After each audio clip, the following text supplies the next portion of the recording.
कोई आवे संतो हर का जन संतो, मेरा प्रीतम जन संतो, मोहे मार्ग दिखलावे। कोई आवे संतो हर का जन संतो, मेरा प्रीतम जन संतो, मोहे मार्ग दिखलावे। इंस्पैक्टर जनरल जेल ते होर अफसरां दा आउणा। इस मौके पर पुराना IG बाबा जीवन सिंह बदल चुका सी ते उस दे थां एक नवां IG गोरी कौम विचों तैनात होके आया सी। इस हादसे की रिपोर्ट पहुंचने पर 5-7 दिनों पिछों वो खुद चल के हज़ारीबाग आया। आउंदा ही जेल सुपरडेंट DC नूं लैके पहला मेरे वल ही आया। मैं आउंदिआं नूं खाण पकाण तो विहला होके किसी ख्याल विच जंगले नाल ढासना लाई खड़ा सी कि इधरों ये तांता वज्जिया बुझाया आ गया। आउंदे ही IG ने मेरे वाल इशारा करके अंग्रेजी में आख्या कि यह शख्स ही है। तो सुपरडेंट ने हौली दे के यह दस के उसनूं पूरी गल करनों रोक लिया कि अंग्रेजी जानता है।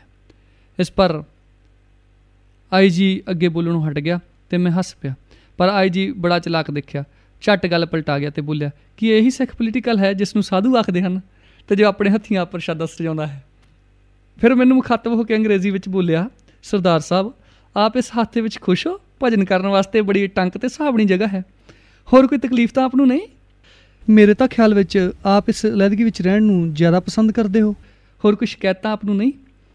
मैं शिकायत आप दे इंसाफ उत्ते है, पर यह भी आप दे अगे नहीं, सच्चे मुनसिफ दे सच्चे दरबार विच निबेड़े होणगे। उत्थे सच्चे ही सच निबड़ै, चुण वख कढे जजमालिया। ते मैनूं यकीन है कि सच थोड़े दिनों विच नितरन वाला है। तुहाडे जेल कर्मचारी तो हुणे अपनी बेवकूफ़ी ते बेइंसाफी उत्ते अफसोस ते पछतावा करन लग पे हन, अजे अगे नूं होर करनगे। होर मैं इस जगह पर हर प्रकार आनंद प्रसन्न हाँ, मैनूं कोई हरग सुग नहीं, हर हालत में उसकी रजा में राजी हाँ। पर इस गल उत्ते बड़ा अफसोस आउंदा है कि आप जैसे सरकारी कर्मचारी भी सच नहीं बोलते।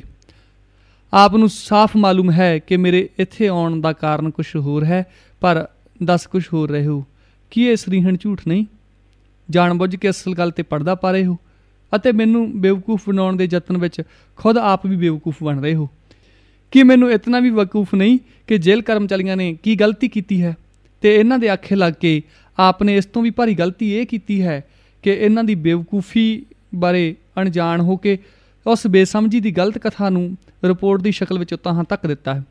अते हुण तुसीं मैनूं इन्हां सारियां गल्लां दा वकूफ़ रखण वाले नूं बेवकूफ़ फर्ज करके अपने आप नूं होर भी बेवकूफ़ बना रहे हो। बस अपनी इस बेवकूफ़ी नूं ढकी रहण दिओ ते अपने राह पवो, कूड़क सत्त दा पर्दा आपे उघड़ आवेगा। IG नहीं नहीं सरदार साहब, आपको किसी ने गलत फहमी में डाल दिया है और ना हक आपको रंज पहुँचाया है। मैं रंज खालसे नूं कुछ नहीं पहुँचता, काले लेख लिखण वालिआं नूं ही सलेटां पैणगीਆਂ ते रंज पहुँचणगे। साडा कोई की बिगाड़ सकता है? जो निर्दोषियों ते दूषण लगाएगा वो अपनी आकबत ही खराब करेगा ते अपने परमार्थी राह विच आप ही कंडे बीजेगा। जो उसनूं चुभणगे ते उसे नूं ही चुगणे पैणगे। यह तरदियां तरदियां गल्लां सुन के नवें IG भी अपने लाओ लश्कर नूं लैके तुरदे होए अते खालसा अपने रंग तरंगां विच मस्त मौजी होए रहा। रंग मस्तियां विच इत्थे उदों भी सोहणी बिहाउंदी रही। वाह बंदी अंदर बंदगी करावन हारे दतार, तेरे दात चोज नराले हन। सचमुच तेरे नाम भजन दे प्रताप कर, अज सानू बंदी खाने ही बैकुंठ धाम बने हुए हैं। वाह तेरे भजन अभ्यास दीआं बरकतां। जद तू अंतरात्मे आनंद खेड़े खड़ा छड्डे तां अंतर बाहर सारे ही खिड़िया हरिया बाग दिखाई दे रहा है। गुर चानण जोत चिराग दियां जोत किरणां दे प्रभाव कर, नभ नाभ अंतर जोत रस सरोवर ही लह लिहा रहा है। श्री साधु राधा सिंह जी ने चीफ हैडवार्ड नूं आख के अपनी ड्यूटी इत्थे ही लवा लई। जद ड्यूटी पवे तां इत्थे ही पवे। दिन रैन रस पिनियां मौजां बहारां ही बण आईआं। रात नूं ठंडियां मिठियां प्रेम गंध लपटायन पाउणा अंदर गुफा विच सजियां नूं ही खुल्लियां डुल्लियां आउण। सुरत सहज गगन उडारियां दे चढ़ाओ चढ़े रहण ते दिने भी उस तों भी अधिक मौज मलारां बणीਆਂ रहण। कदे गुलाब दे बूटियां हेठ ताड़ियां जा लगण अते राधा सिंह जी फुੱਲਾਂ ਦੇ ਹਾਰ ਗੁੰਫ ਲਿਆਵਣ ਤੇ ਗੁਰਬਾਣੀ ਦੀਆਂ ਪੋਥੀਆਂ ਉੱਤੇ ਚੜਾਉਣ ਤੇ ਮੋਗਰੇ ਮੌਲਸਰੀਆਂ ਦੇ ਗੁੰਚੇ ਸੁਫੁੱਲਤ ਹੋਏ ਹੋਏ ਆਪਣੀਆਂ ਲਪਟਾਂ ਛੱਡਣ। ਉਛਾਲੇ ਉੱਠਣ ਤਾਂ ਕੀਰਤਨ ਦੀਆਂ ਘੁੰਮਰਾਂ ਪੈਣ ਲੱਗ ਜਾਣ। ਦਾਸ ਦੀ ਦਿਨ ਰਹਿਣ ਅੱਖ ਉਗੜੇ ਹੀ ਨਾ। ਅੰਬ ਨਿੰਮਾਂ ਦੀਆਂ ਗੂੜੀਆਂ ਛਾਵਾਂ ਆਪਣੇ ਵੱਲ ਅਲੱਗ ਖਿੱਚ ਪਾਉਣ। ਸੁਗੰਧੀ ਚਮਨ ਵਿਚਕਾਰ ਵਿਸ਼ੇ ਸਬਜ਼ ਮਖਮਲੀ ਨਰਮ ਘਾਸ ਦੇ ਫਰਸ਼ ਆਪਣੀ ਵੱਲ ਧੂਣ, ਪਰ ਜਿੱਥੇ ਬਈਏ ਤਿੱਥੇ ਘੰਟਿਆਂ ਬੱਧੀ ਬੈਠੇ ਹੀ ਰਹੀਏ। ਕੋਈ ਟੁੰਮ ਕੇ ਹਿਲਾਵੇ ਤਾਂ ਭੋਜਨ ਆਹਾਰ ਤਿਆਰ ਕਰਨਾ ਸੁੱਝੇ, ਨਹੀਂ ਤਾਂ ਪਈਆਂ ਰਸਦਾਂ ਇਕੱਠੀਆਂ ਹੁੰਦੀਆਂ ਰਹਿਣ। ਕਈ ਦਿਨਾਂ ਪਿੱਛੋਂ ਇੱਕੋ ਵਾਰੀ ਸਾਰੀ ਸਮੱਗਰੀ ਲੇਖੇ ਲਾ ਲੈਣੀ। ਅਤਿਥੀਆਂ ਦੀਆਂ ਪੰਤਾਂ ਪੰਗਤਾਂ ਇੱਥੇ ਅੱਗੇ ਨਾਲੋਂ ਵੀ ਅਧਿਕ ਆਨੰਦਤਾ, ਸੁਗਮ ਸੁਧੀਰਤਾ ਸਹਿਤ ਲੱਗਣ। ਕਈ ਪ੍ਰਕਾਰੀ ਪ੍ਰਸ਼ਾਦ ਖਾਣੇ ਸਜਿਆ ਕਰਨ। ਤੋਰੀਆਂ ਦੀਆਂ ਬੇਲਾਂ ਉੱਥੇ ਫੈਲਰੀਆਂ ਹੋਈਆਂ, ਟਮਾਟਰਾਂ ਦੇ ਬੂਟਿਆਂ ਦੀਆਂ ਟਾਹਣੀਆਂ ਟਮਾਟਰਾਂ ਨਾਲ ਲੱਦੀਆਂ ਹੋਈਆਂ, ਆਲੂਆਂ ਦੇ ਖੇਤਾਂ ਦੇ ਖੇਤ, ਉਦਾਲੇ ਛਪਾਲੇ ਸਬਜ਼ੀ ਭਾਜੀ ਦਾ ਕੁਛ ਅੰਤ ਨਾ। ਜਿੰਨੇ ਚਾਹੋ ਦੇਗੇ ਚਾੜੋ। ਪਰ ਇੱਥੇ ਖਾਣ ਪੀਣ ਦੀ ਕਿਹਨੂੰ ਸੁੱਝਦੀ ਸੀ? ਨਾਮ ਭੋਜਨ ਆਹਾਰ ਦੇ ਰਜਵੇਂ ਆਧਾਰ ਬਣੇ ਰਹਿੰਦੇ ਸੀ। ਦੁਖੀਆਂ ਨੂੰ ਤਾਂ ਆਪਣੇ ਜਾਣੇ ਦੁੱਖ ਦੇਣ ਲਈ ਤੇ ਔਖਾ ਕਰਨ ਲਈ ਅਕਾਲ ਦੀ ਸਜ਼ਾ ਦਿੱਤੀ ਸੀ। ਪਰ ਇੱਥੇ ਔਖਾਈਆਂ ਕਾਹਦੀਆਂ? ਸਗੋਂ ਅੱਠੋ ਪਹਿਰ ਸਦਾ ਬਸੰਤ ਬਹਾਰ ਬਨੋਦ ਬਣੇ ਰਹਿਣ। ਸਗੋਂ ਜੇਲ੍ਹ ਕਰਮਚਾਰੀਆਂ ਨੂੰ ਨਿੱਤ ਨਵੀਂ ਹਫੜਾ ਦਫੜੀ ਪਈ ਰਹੇ। ਜੰਗਲਿਆਂ ਵਾਲੇ ਮਾਮਲੇ ਦੇ ਕਜ਼ੀਏ ਹੀ ਉਹਨਾਂ ਦੇ ਅਜਿਹੇ ਗਲ ਪਏ ਕਿ ਮੁੱਕਣ ਵਿੱਚ ਹੀ ਨਾ ਆਉਣ। ਜੇਲ੍ਹ ਦੀ ਇਮਾਰਤ ਵਿੱਚ ਭੰਨ ਤੋੜ ਕੇ ਬਦਲਾ ਸਦਲੀ ਕਰਦੇ ਰਹਿਣ। ਥਮਲੇ ਨਵੇਂ ਗਾਰਡਰ ਪਾ ਕੇ ਬਣਾਏ ਗਏ। ਜੰਗਲਿਆਂ ਦੀ ਪੜਤਾਲ ਕਰਨ ਉੱਪਰੋਂ ਇੱਕ ਦਿਨ ਸਿਵਲ ਇੰਜੀਨੀਅਰ ਜੇਲ੍ਹ ਅੰਦਰ ਆਏ। ਭੌਂਦੇ ਭੌਂਦੇ ਇੱਧਰ ਖਾਲਸੇ ਦੀ ਪੰਚਵਟੀ ਵੱਲ ਵੀ ਆ ਗਏ। ਸਾਧੂ ਰਾਰਾ ਸਿੰਘ ਹੋਰਾਂ ਨੇ ਇਸ ਤਪੋਬਨੀ ਸਥਾਨ ਦਾ ਨਾਮ ਪੰਚਵਟੀ ਧਰ ਲਿਆ ਸੀ। ਮੇਰੇ ਵਾਲੀ ਕੋਠੀ ਦੇ ਜੰਗਲੇ ਵੀ ਆ ਕੇ ਠੋਕਣ ਲੱਗਾ ਤਾਂ ਮੈਂ ਪੁੱਛਿਆ, ਕਿਸ ਲਈ ਠੋਕਦੇ ਹੋ? ਤਾਂ ਉਸ ਆਖਿਆ, ਐਵੇਂ ਸਿਰ ਪਈ ਬੁਲਾ ਨਵੇੜਦੇ ਹਾਂ। ਸਾਨੂੰ ਹੁਕਮ ਹੋਇਆ ਹੈ ਕਿ ਜੇਲ੍ਹ ਦੇ ਸਾਰੇ ਜੰਗਲੇ ਠੁੱਕ ਵਜਾ ਕੇ ਦੇਖੋ ਤੇ ਪੜਤਾਲ ਕਰਕੇ ਰਿਪੋਰਟ ਕਰੋ ਕਿ ਕਿਹੜੇ ਜੰਗਲੇ ਰੱਦੀ ਹੋ ਗਏ ਹਨ ਅਤੇ ਉਹਨਾਂ ਦੇ ਰੱਦੀ ਹੋਣ ਦਾ ਕੀ ਕਾਰਨ ਹੈ। ਤਾਂ ਮੈਂ ਇਸ ਨੂੰ ਆਖਿਆ ਕਿ ਜੇਲ੍ਹ ਬਹੁਤ ਪੁਰਾਣੇ ਸਮੇਂ ਦਾ ਬਣਿਆ ਹੋਇਆ ਹੈ। ਖਬਰ ਨਹੀਂ ਕਿੰਨੇ ਕੋੜੀਆਂ ਵਰਸ ਗੁਜ਼ਰ ਗਏ, ਜੰਗਲੇ ਪੋਲੇ ਪੈ ਗਏ ਹੋਣੇ ਹਨ। ਤੁਸੀਂ ਪੁਰਾਣੀਆਂ ਬਾਰਿਕਾਂ ਦੇ ਜੰਗਲੇ ਵੀ ਜਾ ਕੇ ਦੇਖੋ ਤਾਂ ਐਵੇਂ ਜਿਵੇਂ ਹੀ ਪੋਲੇ ਪਏ ਹੋਣਗੇ। ਵੈਸੇ ਜੰਗਲਿਆਂ ਨੂੰ ਠਕੋਰ ਕੇ ਤਾਂ ਜੇਲ੍ਹ ਵਾਲੇ ਹਮੇਸ਼ਾ ਹੀ ਦੇਖਦੇ ਹਨ। ਉਸ ਨੂੰ ਇਹ ਗੱਲ ਜੱਚ ਗਈ। ਇੱਕ ਪੁਰਾਣੀ ਬਾਰਕ ਦੀਆਂ ਬਾਰੀਆਂ ਦੀਆਂ ਸੀਖਾਂ ਜਦ ਜਾ ਕੇ ਉਸਨੇ ਠਕੋਰੀਆਂ ਤਾਂ ਹੇਠੋਂ ਸਭ ਹਿੱਲਣ, ਉੱਪਰੋਂ ਖਿੱਚੀਆਂ ਤਾਂ ਬਾਹਰ ਨਿਕਲ ਆਈਆਂ। ਉਸਨੇ ਝੱਟ ਲਿਆ ਕੇ ਜੇਲ੍ਹ ਸੁਪਰਡੈਂਟ ਨੂੰ ਵਿਖਾਈਆਂ। ਇਸ ਬਾਰਕ ਵਿੱਚ ਤਾਂ ਕਦੇ ਪੰਜਾਬੀ ਪੋਲੀਟੀਕਲ ਸਿੱਖ ਬੰਦ ਹੀ ਨਹੀਂ ਸੀ ਰਹੇ। ਬੰਦ ਤਾਂ ਕੀ ਰਹਿਣਾ ਸੀ, ਕਦੇ ਇਸ ਦੇ ਨੇੜੋਂ ਲੰਘੇ ਵੀ ਨਹੀਂ ਸਨ।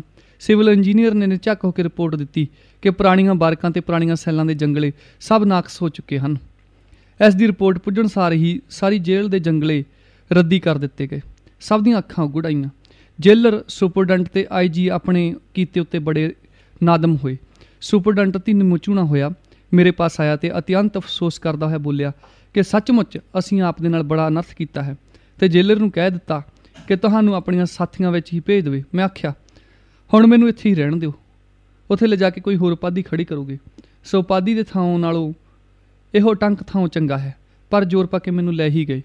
ਇਹਨਾਂ ਦਿਨਾਂ ਵਿੱਚ ਹੀ ਪੰਜਾਬ ਦੇਸੋਂ ਦਾਸ ਦੇ ਘਰ ਵਾਲਿਆਂ ਦੀ ਮੁਲਾਕਾਤ ਹੋਈ ਸੀ। ਨਿਮੋ ਝਾਣੇ ਹੋਇਆਂ ਨੇ ਮੁਲਾਕਾਤ ਖੂਬ ਕਰਾਈ। ਉਹ ਖਾਸ ਕਰਕੇ ਆਪਣੀਆਂ ਕਰਤੂਤਾਂ ਉੱਤੇ ਪਾਣੀ ਫੇਰਨਾ ਚਾਹੁੰਦੇ ਸਨ। ਖੂਬ ਰਾਜਮਾ ਵਕਤ ਮੁਲਾਕਾਤ ਦਾ ਦਿੱਤਾ। 2 ਦਿਨ ਬਰਾਬਰ 4-4 ਘੰਟੇ ਤਾਈਂ ਮੁਲਾਕਾਤ ਕਰਾਉਂਦੇ ਰਹੇ। ਜੇਲਰ ਤੇ ਉਸ ਦੀ ਮੇਮ ਨੇ ਪਾਸ ਬੈਠ ਕੇ ਮੁਲਾਕਾਤ ਕਰਾਈ। ਇਸ ਮੁਲਾਕਾਤ ਪਰ ਵੀਰ ਸੁਰਜਣ ਸਿੰਘ ਵੀ ਦਾਸ ਦੀ ਸੁਪਤਨੀ ਕਰਤਾਰ ਕੌਰ ਦੇ ਨਾਲ ਆਏ ਸਨ। ਸਾਰੀ ਜੇਲ੍ਹ ਲਾਈਫ ਵਿੱਚ ਇਹੋ ਰਾਜਵੀ ਮੁਲਾਕਾਤ ਸੀ। ਇਹ ਪਹਿਲੀ ਵਾਰ ਸੀ ਕਿ ਦਾਸ ਨੂੰ ਦੇਸ਼ ਪੰਜਾਬ ਦੇ ਅੰਦਰੂਨੀ ਹਾਲਾਤ ਦਾ ਪਤਾ ਲੱਗਾ।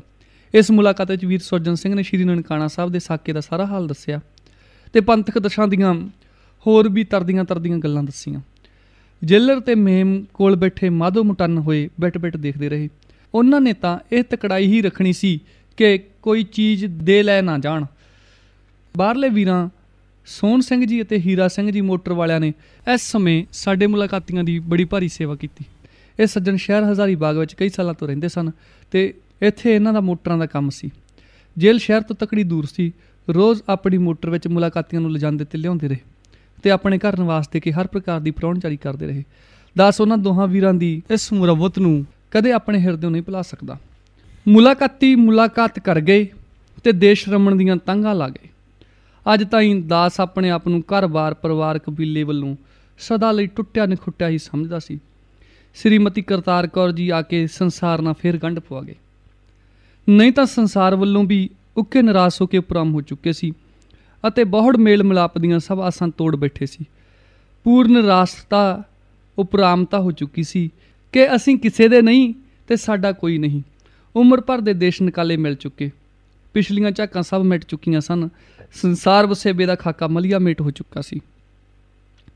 ਇਸ ਮੁਲਾਕਾਤ ਨੇ ਪੰਜਾਬ ਦੇਸ਼ ਵਾਸੀ ਘਰ ਦੀਆਂ ਮੁਹੱਬਤਾਂ ਫੇਰ ਜਗਾ ਦਿੱਤੀਆਂ ਅਤੇ ਬਿਰਹੋਂ ਦੇ ਸੱਜਰੇ ਸੱਲ ਫੇਰ ਖੜੇ ਹੋ ਗਏ। ਐਨ ਵੇਲੇ ਸਿਰ ਇਹ ਸੱਲ ਮੇਟਣ ਲਈ ਜੇਲ੍ਹ ਮੇਲੀਆਂ ਸਾਥੀਆਂ ਵਿੱਚ ਬਹੁੜ ਮਿਲਣ ਦੇ ਸੰਜੋਗ ਸਰੰਜਾਮ ਬਣ ਗਏ।